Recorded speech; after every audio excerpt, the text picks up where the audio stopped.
KWSP Speedmart.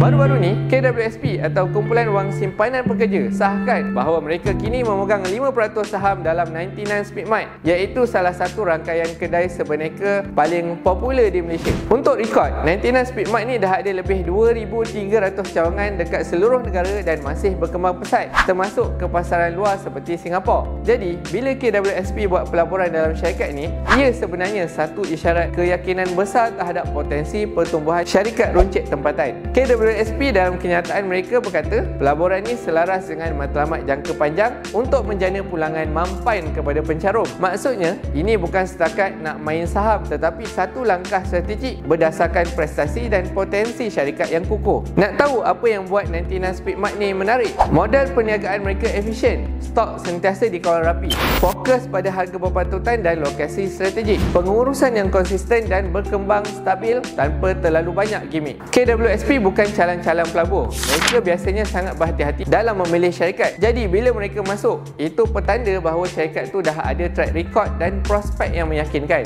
Dan kita sebagai pencarum KWSP secara tidak langsung pun akan berkongsi faedah daripada pelaburan ni. Sebab keuntungan dari pelaburan-pelaburan macam inilah yang akan bantu tingkatkan dividen KWSP setiap tahun.